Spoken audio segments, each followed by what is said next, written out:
Sejam muito bem-vindos ao JM Podcast. Meu nome é Vitor Mancharetti. Eu sou a Marina Araújo. Estamos recebendo aqui hoje o ex-prefeito de Casimiro de Abreu, Antônio Marcos de Lemos Machado, uma figura bem conhecida lá na cidade. Ele é bacharel em turismo e servidor público há 38 anos. Já foi vereador e prefeito da cidade. Reconhecido pelo seu legado de mais de 450 obras no município, Antônio também já foi laureado com 3 prêmios Sebrae, prefeito empreendedor. Seja muito bem-vindo. Eu que agradeço, né? Um prazer muito grande estar aqui novamente no programa com vocês. Muito obrigado. Terceira vez, né? Já Terceira pode pedir vez. música. É verdade. Antônio, com a sua experiência em turismo e gestão pública, como que você avalia o desenvolvimento turístico de Casimiro? Olha, Marina, desde que nós saímos, né, a gente não viu mais nenhum investimento na parte turística, né? Eu até comento com algumas pessoas o seguinte: hoje a gente tem um grande exemplo no estado do Rio de Janeiro, que é o município de Miguel Pereira, que até é uma região de onde eu venho, né? Eu venho de Pati do Alferes, daquela região, minha família ainda mora lá. E ao longo da vida eu vi Miguel Pereira muito parado, né? E a gente retorna lá hoje e vê o quanto foi investido na parte de turismo, né? Virou referência no estado do Rio de Janeiro. Você pega um final de semana normal e feriados, principalmente, dá ocupação de 100% na hotelaria. Então, aparece em todas as mídias espontâneas aí de forma muito positiva, né? O prefeito fez um grande investimento, firmando parcerias com a iniciativa privada. Sozinho o município não consegue fazer. Em Casimiro de Abreu, quando a gente chegou, a gente se deparou em 2009 com uma carência muito grande de infraestrutura. É um município muito bonito, né? É um município que tem 2 bacias hidrográficas, o Rio São João, o Rio Macaé, que é importantíssimo para a nossa região ali, né? Da Baixada Litorânea, com uma reserva de Mata Atlântica em torno de 35% do território, com 2 reservas nacionais, que é a reserva do Mico-Leão Dourado e a reserva União, que fica entre Rio das Ostras, Macaé e Casimiro. Então, assim, é um município riquíssimo, né? Mas quando a gente chegou, a gente se deparou com falta de infraestrutura. O município, há muitos anos, não se construiu uma escola, não se construiu um posto de saúde, bairros antigos, as pessoas caminhando em meio à lama, a valas negras. Então, a gente se preocupou, principalmente, em dar, né, essa atenção ao que era prioridade naquele momento, que era obras de infraestrutura, né? E caminhando juntamente com isso, nós montamos uma bela equipe de turismo que deu início a alguns projetos. Eu posso citar aqui, que eu sempre falo que era o nosso queridinho, o Acolhida na Colônia, que era um projeto que a gente desenvolveu junto com os agricultores familiares, né, para ficar, né? O Acolhida na Colônia, na realidade, ele existia somente no Brasil, em Santa Catarina. É um selo que agrega qualidade ao turismo ecológico, turismo de aventura, né? E esse selo ele nasceu na década de 80 na França e está presente em mais de 80 países. Então, o município, a gente conseguiu trazer para Casimiro de Abreu o Acolhida na Colônia, juntamente com técnicos de Santa Catarina que implantaram lá, e deixamos esse projeto em andamento, que a gente acredita que o município que tem toda essa riqueza natural, a gente deveria começar principalmente por aí, né? Mas se perdeu, né? Depois de mim veio 2 prefeitos e eles abandonaram, né, esse projeto. E a gente acredita que se tivesse dado continuidade não somente a esse projeto, mas também dado continuidade às obras de infraestrutura que ainda precisa, né? A gente tem em Barra de São João a Beira-Rio, que é onde estão os casarios históricos do município, é onde surgiu, né, o nosso município, né, o poeta de Casimiro de Abreu, tem a casa do poeta ali na Beira-Rio. Você vai lá hoje, você vê os casarios todos abandonados, né? Uma beira-mar lindíssima, com a faixa de areia que nenhum outro município da nossa região tem. E também você vê uns quiosques abandonados, né? Tudo caindo aos pedaços. Então, eu acho que faltou dar continuidade, né, ao que nós iniciamos enquanto estivemos lá. Antônio, você como servidor público, você vive a funcionalidade, o dia a dia de quem vive nesse meio. Quais são as principais questões que necessitam de mudanças para garantir melhores condições aos servidores? Olha, hoje a gente está vivendo um momento lá no meio aos colegas, né, Hoje mesmo, até anotei aqui, ó. O prefeito mandou para a Câmara a mensagem 041, que vai mexer principalmente na nossa Previdência. Então, a gente está vivendo um momento muito turbulento. Isso aqui, por exemplo, vai aumentar, essa mudança que ele propõe, vai aumentar em 7 anos o tempo de contribuição das mulheres servidoras e em 5 anos o tempo dos homens. Então, assim, o momento para o servidor, né, a gente fala que tem dado com uma mão e tirado com outra. Isso aqui é uma mudança que vai para a Câmara agora, e isso já está, esse assunto já está em meio aos servidores. Eu queria até aproveitar o gancho, vou responder sua pergunta, né? Porque eu estou vendo muitos servidores insatisfeitos com essas mudanças que estão sendo propostas, mas, na realidade, existe uma determinação do governo federal, né, que é, se eu não me engano, de 2019, acho que é a PEC 103, que estabelece um prazo para que os municípios adequem as suas providências, podendo até tomar algumas atitudes que sejam sejam diferentes até da política nacional, desde que seja para adequar a Caixa de Previdência. Quando se fala em atualização atuarial, né? Atualização atuarial, acho que é isso, atualização atuarial. O que acontece é o seguinte: o que eu não entendo dessa mensagem que está sendo mandada é o seguinte: eu, quando fui prefeito, nós assumimos um município que tinha uma reserva na Caixa de Previdência em torno de 17 milhões. Eu fiquei 8 anos como prefeito. Nós deixamos uma reserva de mais de 120 milhões de reais. E de lá para cá, agora, não teve tantas aposentadorias de servidores a ponto de 120 milhões hoje ser necessário aumentar o tempo de aposentadoria das mulheres, dos homens e aumentar a alíquota de repasse para o Instituto de Previdência.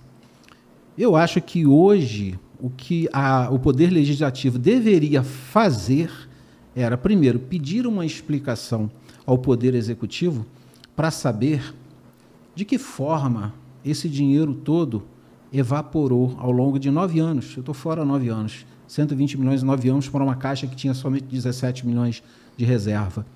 Então, saber isso, né? E se não tivesse uma resposta, que a própria Câmara abrisse uma CPI, né, para poder investigar. Porque quando eu fui vereador, eu me mobilizei junto com os demais e nós montamos uma comissão parlamentar de inquérito para investigar, na época, uma aplicação que o nosso Instituto de Previdência tinha feito no Banco Santos. Naquela ocasião, o Banco Santos acho que tinha 2 agências e pouco mais de 700 clientes. E, alguns meses depois, o banco faliu e o nosso dinheiro, que era da nossa Caixa de Previdência, se perdeu. Até hoje, essas pessoas estão sendo responsabilizadas. Então, sim, eu acho que, como nós já temos um histórico dentro do nosso Instituto de Previdência, esse era o momento para que a Câmara se mobilize e peça a explicação também desses dados que eu estou falando aqui e por que essa mudança, né, se o município estava com se o Instituto de Previdência estava com a sua caixa equilibrada. Então, isso aqui no momento, um assunto muito sério, impacta diretamente na vida de servidores. O PCCV, que foi feito agora para diversas categorias, não se reuniu os servidores para discutir um plano de cargos e salário, né? Foi feito às portas fechadas, com secretários.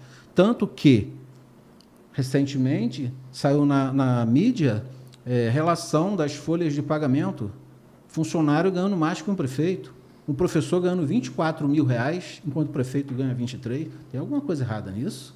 Tem alguma coisa errada? Se o teto do salário é o teto do salário do município é do prefeito, por que o servidor está ganhando mais que o prefeito? Tem alguma coisa errada. Então, aí você vê como foi feito.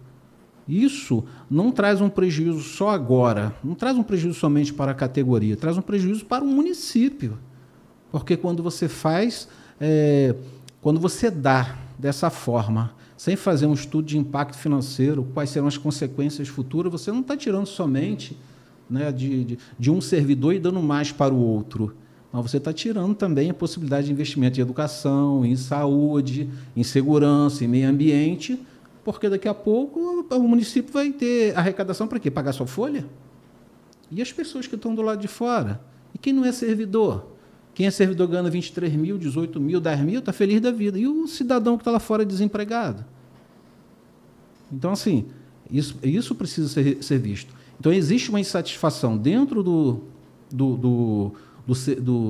entre os servidores, desde de efetivos a comissionados, porque deram com uma mão, tiraram com a outra, deram muitas gratificações no ano passado, sem nenhum ato oficial, porque não pode, é ano eleitoral, mas a gente sabe, eu estou dentro da prefeitura e a gente sabe, foram dados gratificações sem ato oficial, e essas pessoas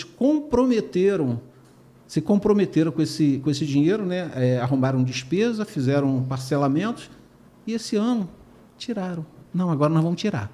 Então, quer dizer, deu porque era ano eleitoral. A pessoa contou dentro do seu salário, hoje não tem. Existe satisfação dentro do servidor. Por isso aqui, que já começou a discussão hoje, por esse PCCV doido que eles fizeram, na classe da educação, o quanto os professores foram prejudicados, né, com a redução do valor da suplência, em torno de R$80, que é para menos de R$27. Está faltando aula, está faltando professores, por isso. Os alunos estão sendo prejudicados. Então, assim, é uma bola de neve, né? E, no meio da categoria também, para você ver o quanto ficou perdido esse PCCV sem ouvir os servidores, eu sou de uma categoria que é a única categoria que perdeu o triênio, que são os fiscais. Nós não temos triênio. Uma parte tem, a outra parte não tem, outros funcionários têm. Ficou uma coisa muito doida. Não teve uma participação dos servidores para discutir, para chegar a um equilíbrio. Né? Ninguém apresentou um estudo de impacto financeiro, né? O que traz de prejuízo para o município no futuro. Com as eleições se aproximando, você já decidiu quem você pretende apoiar no próximo pleito? No momento, eu só tenho definido em apoiar o Felipe Pereiro para deputado federal. Ele é o presidente do Podemos no Estado. É um amigo, né, uma pessoa que eu conheço desde 2007, quando eu entrei no partido, e uma pessoa que sempre esteve muito próxima, sendo deputado ou com ausência de mandato, ele também sempre esteve muito próximo de Casimiro de Abreu, quando o prefeito me ajudou muito, né, em Brasília. Então, é uma pessoa que eu tenho um carinho muito especial e, como deputado, somente ele. Eu recebi o convite para ser candidato a deputado estadual, né, mas eu estou conversando ainda com o meu grupo, né, é uma decisão que eu acredito que não pertence somente a mim. Não pertence somente a mim, né? É uma decisão que tem que ser tomada em grupo, eu respeito muito isso, né? As pessoas que me acompanham, que sempre estiveram junto comigo, eu tenho ouvido bastante e eu ainda não tenho uma opinião a respeito de uma candidatura minha, mas do Felipe eu vou ajudar. Qual é a sua análise sobre as eleições de 2024? Eleições que você foi candidato a prefeito. Cara, a eleição de 2024, a gente sempre fala assim, né? Cada eleição é uma história. A eleição de 2024, talvez o que eu vá falar aqui, né? Algumas pessoas possam não entender, né? Mas foi uma eleição assim em que nós nos dedicamos bastante, né? Nós fizemos um programa de governo, apresentamos nossas propostas e acreditávamos mesmo que a gente tinha condições de retornar como prefeito. A gente ouvia isso na rua, ouvia no dia a dia, né? E de repente veio um resultado, né, negativo. Nós fomos derrotados nessa eleição. O que eu falo para o meu grupo é o seguinte: eu fiquei ausente 8 anos. Eu fiquei inelegível 8 anos por causa de uma reunião política que nós fizemos num local em que a justiça achou que não deveria ter sido feita a reunião. Me deixaram 8 anos fora. Nesses 8 anos que eu fiquei fora, teve um período em que eu fui preso.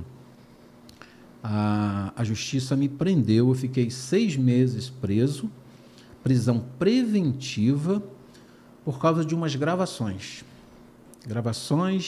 de vereadores conversando entre eles sobre aprovação ou não das minhas contas de governo. Esse processo, até agora, saiu a sentença, né, da Justiça absolvendo. Não encontrou nada de ilegal, nada de irregular, mas eu fiquei 6 meses preso. Isso aí ninguém tira. Então, eu falo para as pessoas o seguinte: fiquei 8 anos ausente de participar de qualquer eleição dentro de casa, sendo chamado de inelegível e de presidiário, ex-presidiário. E nós tivemos 25% dos votos, sem assim, com a estrutura mínima, né? A estrutura que nos deu foi o partido. Então, acredito que a gente saiu bem, depois de 8 anos ausente, foi uma eleição que a gente ainda se saiu bem.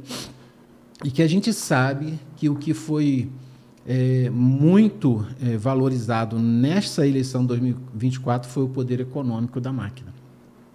Eu até acredito que as consequências da eleição do ano passado, a nossa população está sentindo hoje.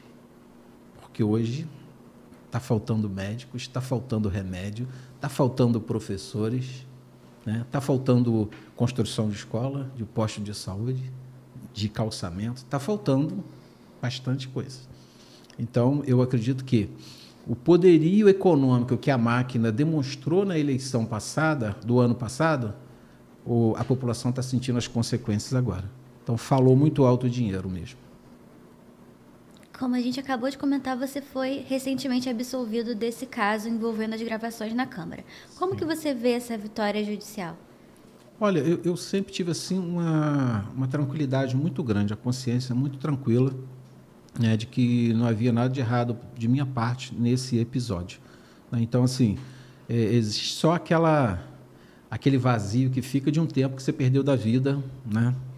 Mas eu sempre tive tranquilo. Eu não esperava outra coisa, não. Toda sinceridade, eu não esperava, né? Eu falo que eu ainda confio muito na justiça. Na sua visão, Antônio, o que pode ser feito para melhorar o desenvolvimento econômico de Casimiro de Abreu? Olha, como a gente falou aqui no início, né? Casimiro tem um potencial muito grande, né? Eu acredito que o turismo, né, bem trabalhado, né, em parceria com a iniciativa privada, eu acredito que seja a mola propulsora, né, do desenvolvimento para Casimiro de Abreu. A gente falou aqui no potencial, né, de ecológico, né, de reserva de matas, de água, tem a Beira-Rio, tem o Rio São João. Eu acho que projetos desenvolvidos junto com a iniciativa privada, como a gente vê em outros municípios que estão aí em evidência, né? Eu falei aqui em Miguel Pereira, mas tem Gramado, né? Você vai a Gramado, tem diversos projetos ali, é iniciativa privada. O poder público entra em parceria com a iniciativa privada. Então, eu acredito que isso seria uma forma assim, de geração de empregos, né? De riqueza para o município, de impostos para o município, né? E em Casimiro de Abreu também tem uma área que é uma área que o município destinou ao desenvolvimento de indústrias. Então, assim, eu acredito, sim, que pela localização geográfica do nosso município, né, perto de grande centro, na Rio de Janeiro, perto de Macaé, né, eu acho que ali também está meio discutido, não pode ser um projeto, né, feito pela cabeça de um prefeito ou de alguns vereadores, tem que ser discutido com a sociedade, com pessoas que, até de fora de Casimiro de Abreu, né, que já tem implantado umas zonas de negócio assim, em outros municípios.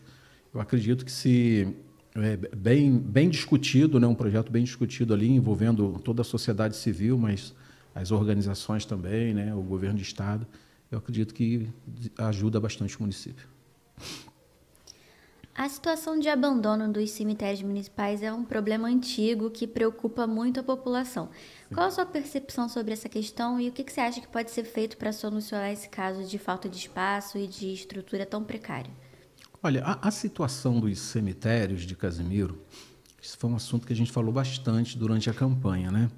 Porque é um assunto antigo. Na realidade, os cemitérios, para começar, eles estão instalados em locais impróprios. São cemitérios muito antigos. Então, estão instalados perto de curso de rios, né? Isso não tem jeito, o chorume acaba indo para os mananciais. Então, para começar, está errado. né? Mas é de muito tempo, né? E aonde está, eu não vejo assim condições de ampliação. Até porque de um lado só tem rio, do outro lado só tem morro. Então, assim, o primeiro distrito, eu acho que tem que se determinar uma nova área, procurar uma nova área, né? Já com toda a legalização ambiental para implantar um cemitério, né? Hoje, implantar um cemitério todo organizado, todo legalizado, dentro das normas ambientais. E os outros distritos também não é diferente, né? A gente sabe que pessoas que faleceram em Rio Dourado estavam sendo sepultadas na Serra, um cemitério em Cachoeira de Macaé, na parte de Casimiro de Abreu, porque não tinha mais vaga em Rio Dourado, né? Então, assim, a gente recebeu até casos de pessoas que estavam sendo enterradas em sepulturas de amigos porque não tinha vaga nos cemitérios, gente sendo enterrada em cova-chão. Então, é uma situação assim muito degradante mesmo, né? E é verdade, isso tudo mesmo, é verdade. Eu fui nesse cemitério lá em Cachoeira de Macaé. Na época, a pessoa lá, a vizinhança, falou que tinham sido sepultadas 18 pessoas de Casimiro de Abreu lá na Serra, porque não tinha mais vaga. Então, assim, é um assunto que não tem como fugir. Então, o governo ele tem que enfrentar o problema, né? E se não tem como ampliar no primeiro distrito, vamos desapropriar uma área, legalizar e abrir um novo cemitério, se é municipal. Ou então, incentivar para que a iniciativa privada possa fazer. Se você não tem condições, incentiva a iniciativa privada, faz parceria, isso é possível também, né? Em Rio Dourado tem até condições de ampliação, mas a prefeitura não fez. Isso é um problema em todo o município. O professor não é diferente, Barra de São João, no Palmital, não é diferente, né? O cemitério lá não tem uma estrutura, né, para, num dia de chuva, por exemplo, receber, né, um sepultamento, barro vermelho, as pessoas não têm nem como andar direito dentro do cemitério. Então, assim, é um assunto delicado, mas necessário que o município, né, também se preocupe e que possa resolver de uma vez. Não adianta essas medidas paliativas. Eu vou abrir aqui mais um espaço de 40 metros quadrados. Morre gente todo dia. Não adianta. Desapropria uma área grande e faz um cemitério decente. E sobre a saúde municipal, o que você enxerga que está melhorando e o que ainda precisa melhorar? Olha, eu não enxergo melhora, não. Muito pelo contrário. Eu enxergo uma piora, né? E eu enxergo assim como cidadão do município, né? Como ex-prefeito, nós entregamos uma saúde com toda a atenção básica funcionando. Na época, nós construímos 8 unidades de saúde, 8 UBSs, com todas as equipes montadas. E quando eu passei o governo, tudo funcionando. E um hospital sendo administrado por uma organização social. Então, nós entregamos uma saúde que, no ranking do Estado, era a 5ª melhor saúde do Estado. E hoje está para mais de 50, 55º, 6º, 7º lugar aí. Então, assim, caiu muito a nossa saúde, né?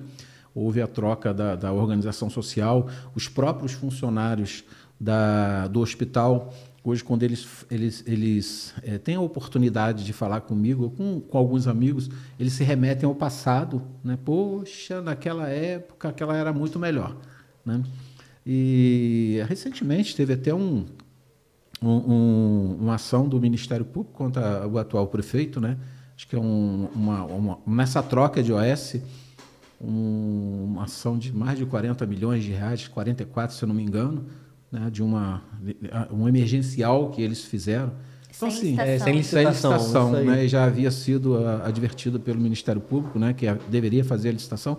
Então, assim, eu não vejo melhora, muito pelo contrário, né, eu não vejo melhora. As pessoas reclamam pela demora nos exames, pela falta de médicos, reclamam pela falta de remédio. Eu não vejo melhora. Salários, né, tem funcionários que reclamam dos salários, né, os baixos salários. Então, assim, sinceramente, eu não vejo melhora. E, como eu falei, eu estou há 9 anos fora da administração. Os 9 anos que eu estou fora, nenhum outro prefeito que me substituiu levantou um posto de saúde sequer, levantou uma escola sequer, uma creche sequer. Então, assim, não tem como ter melhorado, né? E a população cresceu, né? A demanda ela só vem aumentando. Até julho desse ano, o município arrecadou 296 milhões. Na sua opinião, esses recursos estão sendo bem aplicados? Cara, isso aí é a resposta por tudo que a gente está falando, né? A gente está falando de uma deficiência muito grande na saúde, né? A educação, um monte de aluno sem aula porque não tem professor, porque não diminuíram aí a suplência. A gente está falando da carência de mais escolas, da carência de hospitais, né? É tanta coisa negativa, eu não vejo que esteja sendo bem investido, não, né? E o orçamento desse ano, é importante falar isso, o orçamento desse ano está previsto para mais de 600 milhões, são 660 milhões de arrecadação prevista para esse ano. 660 milhões dá o quê? Dá 55 milhões por mês? Seria isso, né? 55 milhões por mês que um município recebe. Seria isso? Né? Acho que é isso, né? Matemática, né? Então, 660 milhões de reais, cara, para um município com 46 mil habitantes é muito dinheiro, entendeu? Então, era para estar uma saúde de qualidade, de ponta, né? Era para ter os professores, o pessoal da educação satisfeito, feliz, trabalhando, os servidores, né? Não era para ter um bairro São João na lama ainda. A única obra que tem dentro de São João foi o que fizemos lá, no nosso governo, né? Foram 8 quilômetros de urbanização, não tem mais nada, ninguém fez mais nada. Então, assim, não tem como dizer que está sendo bem administrado, muito pelo contrário. Nosso município está sendo muito mal administrado. Dinheiro tem, falta administração. Olhando para trás, o que você acredita que mais prejudicou a sua última campanha? Última campanha, eu posso dizer que foi... Nós começamos tarde, né? Por que a gente começou tarde? A gente começou uma campanha em fevereiro do ano eleitoral. Então, a gente teve fevereiro, março, abril, maio, junho, julho, agosto, setembro. Tivemos 8 meses de campanha. E com 8 meses de campanha, nós tivemos 25% dos votos, um quarto do eleitorado, né? Mas atrapalhou que a gente definiu tarde. Mas por que você definiu tarde, Antônio? Porque para a gente ter a certeza de que eu iria conseguir registrar a minha candidatura, eu só tive a partir de fevereiro. E eu não queria ter anunciado nada antes. Não, eu sou o candidato com a convicção de que eu sou o candidato, né? E que eu serei candidato de qualquer forma, porque vai que depois eu não pudesse registrar. Aí ia ficar assim, será que ele se vendeu? Né? Que as pessoas falam logo isso, pulou por lá de lá, se vendeu. Não, então é aquela história. Quando eu tive a absoluta certeza que conseguiria registrar a candidatura, a gente começou o trabalho, que foi em fevereiro. Então, acho que isso foi o fator principal, porque aquele eleitorado, né, tem muito isso no interior ainda, as pessoas de palavra. Casimiro tem muita gente de palavra, tem muito sem palavra, mas tem muita gente com palavra. E aqueles eleitores que se comprometem, muitos votam até errado, mas não voltam atrás na palavra. Aí, em fevereiro do ano eleitoral, muita gente já tinha se comprometido. Acho que isso é um fator principal que atrapalhou. Como você avalia a atual gestão do Ramon e o que você faria de diferente e o que você acha que merece ser elogiado? Eu acho a atual administração muito desastrosa. A condição financeira que eles têm hoje é infinitamente superior ao que nós tivemos. O orçamento desse ano está previsto em 660 milhões. O maior orçamento que nós tivemos foi 300 milhões. E nós deixamos um legado de trabalho. Então, eu acho uma administração muito desastrosa. Tem recurso, mas não tem administração. Daí, essa bagunça toda.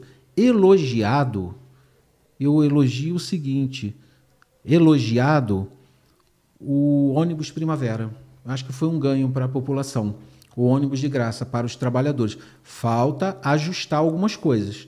Por exemplo, quando um ônibus quebra, o de reserva não é colocado.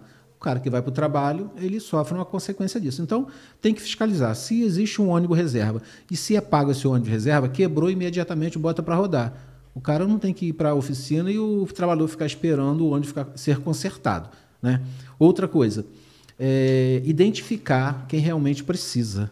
São os trabalhadores, dê cartão para todos eles, para que o transporte seja usado pelos nossos trabalhadores e não para moradores de outros municípios ocupando vaga para a Serra, por exemplo. Vai para a Serra, aí vai gente de Macaé dentro do ônibus que às vezes tem condições de ir de carro ou de pagar um transporte, né? Pagar uma van ou pagar um outro ônibus e tira a vaga de quem realmente precisa. Então, falta uns pequenos ajustes, mas um grande ganho para o trabalhador no município foi o ônibus Primavera.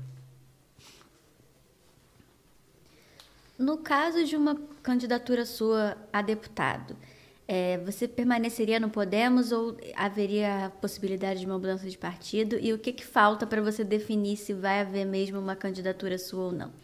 Olha, definir se vai haver candidatura ou não é o que eu te falei. Eu estou ouvindo o meu grupo. Eu tenho ouvido o meu grupo, né? E eu vou tomar uma decisão até o final do ano, pautado na opinião dessas pessoas que me cercam juntamente, que lógico, ouvindo a população. Esses dias eu até perguntei na rede social o que eles achavam, né, os eleitores. Então, eu tomarei uma decisão pautada e depois de ouvir todo mundo. E com respeito ao Podemos, eu não mudaria de partido, não. Eu não sou desse de ficar mudando de partido, não. Tem gente que troca de partido igual troca de roupa, né? Eu estou no meu partido desde 2007, nunca troquei, né? Me sinto bem, né? Eu tenho amigos, o Felipe Pereira é um amigo, o pastor Everardo é um amigo, então eu me sinto bem dentro do partido. Às vezes em que eu precisei do partido, né? Eles sempre estiveram junto comigo, então eu não trocaria, não. Nas eleições de 2024, você se sentiu traído pelo seu grupo político? Não, de forma alguma, né? As pessoas que se propuseram a caminhar conosco, caminharam, né? É natural, é muito natural, e eu falo isso, a gente está sempre conversando, né? Em algumas rodas de amigos, discutindo algumas ideias atuais, futuras. E eu sempre falo isso, olha, essa mesa aqui hoje tem 20 pessoas. Pode ser que a gente chegue até a próxima eleição e tenha metade do que começou. Mas com certeza terão outros novatos. Então, essa troca ela é muito natural, né? Dentro do meio político, isso é muito natural, né? Pessoas que vão, pessoas que vêm. Agora, as pessoas ali fiéis, que estão sempre junto, né? Que eu contei para me ajudar nessa campanha, eu não colocaria que fui traído, não. Quem foi para lá é essas pessoas que às vezes estão aqui, às vezes estão lá mesmo, né? E por uma circunstância ou outra faz isso, mas foi tudo tranquilo. Bom, a gente está chegando aqui no fim do nosso episódio e, Antônio, a gente reserva esse espaço para que você possa estar deixando um recado para quem está nos assistindo. Fique à vontade. Então, eu gostaria de agradecer primeiro aqui a vocês, né, do podcast JM, né, mais uma vez aqui, obrigado pelo convite. Agradecer uma oportunidade também, né, sempre que a gente pode, a gente agradece a todas aquelas pessoas que estiveram comigo aí na eleição de 2024. Né, nós estamos atentos, acompanhando a administração, acompanhando aí tudo que está acontecendo em nosso município, né, e com certeza até 2028 muita coisa vai acontecer e estaremos sempre juntos, né? Pode ter certeza que todas as discussões, né, os embates é sempre a favor de um município melhor para todos nós, tá bom? Muito obrigado a todos.